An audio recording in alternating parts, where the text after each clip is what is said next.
everybody. Today I would like to talk to you about three different books. I chose these books because they have the same theme, and the theme is New York City, and in particular Manhattan.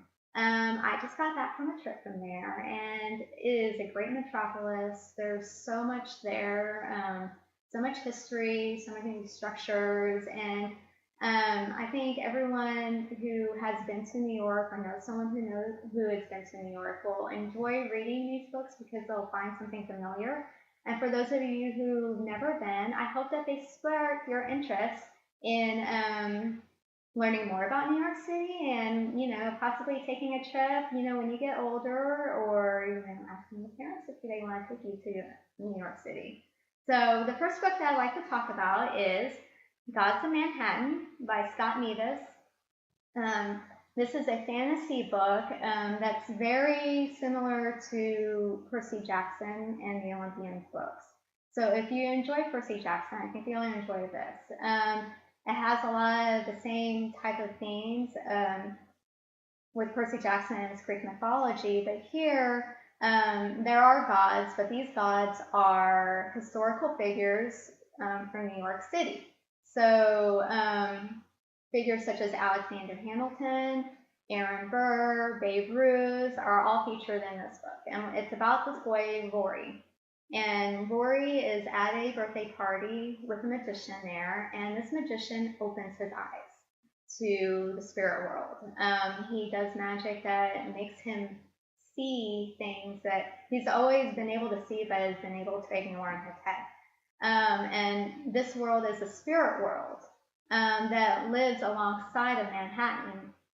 So it's a lot of the structures that were there before Manhattan was like really built up, forests that existed before everything was torn down on the island. People who live there, their buildings, their houses and stuff still exist in the spirit world. And now that he has been awakened to the spirit world, he learns that he is one of the only people who can save a group of people who have been trapped for years. But a lot of people want to use his powers for their own reasons, and he has a lot of decisions to make, and all the decisions that are before him have consequences for either himself, his family, or the people that, who needs to be helped. So this is a great story. It's about 300 or so pages long, so it can be kind of lengthy, but it's very action-packed. The story moves along fairly easy, and I enjoy reading this. The story was great. I think that you children will really enjoy reading this too, because there's just a lot of stuff that happens, and it's a very easy read. Okay. So the second book that I'd like to talk to you about is Lost in NYC, A Subway Adventure.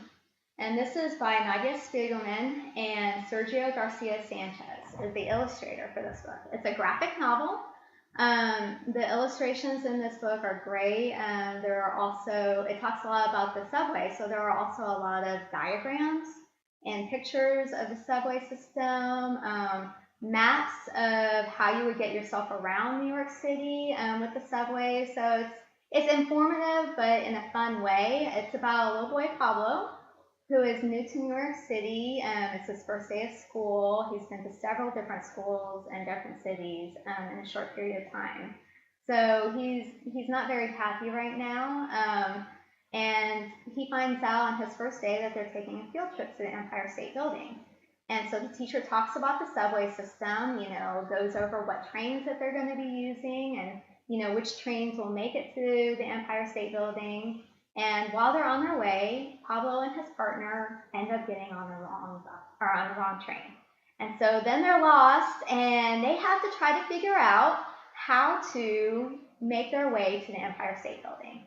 And Pablo's team member, Alicia, is trying to help him because she knows New York City, but he doesn't want to accept her help because he's sad for being in a new city and doesn't think that it's worth making new friends. And then they become separated, and he has to figure things out on his own. And so the whole thing is trying to see if he'll be able to figure his way to the Empire State Building and get his way around New York City, and maybe even possibly find some friends and feel that he's found a home. This is a really short book. The illustrations are just great, and there's a lot of information at the end of the book. So if you're interested in learning more about the Empire State Building or about how the subway system got started, there's a lot of fun little pictures and just little like stories about the subway system and the Empire State Building.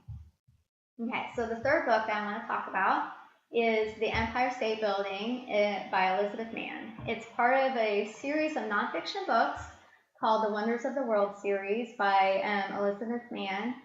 It's a short book, and it reads kind of like a narration. So those of you who might think that nonfiction, might be a little bit boring, but this reads like a story, so I think that you'll really enjoy it. It's about the people who thought of the idea of the Empire State Building and the process that they went through to build it. It goes over, how they laid the foundation, the different materials that they use, and then there's also fun photographs of the people while they were making it. Like there's a couple of photographs of people way up in the air, and they're not harnessed to anything. They're just walking along these beams, hundreds of feet in the air, and it's amazing to see. And there's also a lot of fun illustrations in there too, and a lot of quirky trivia about what was going on during that time period, and about the structure itself. So I think that like anyone who is interested in architecture or building, like maybe Lego fans or those who are interested in like building things with their hands or using their hands, might enjoy this book because it goes a lot of detail about how to build. But I think anyone who's just interested in, maybe history or just learning about different stuff will really enjoy this book too. So that's what I have for today. Those are the 3 books that I have. I hope that you are interested enough to check one of them out. And I'll talk with you another day. Thank you.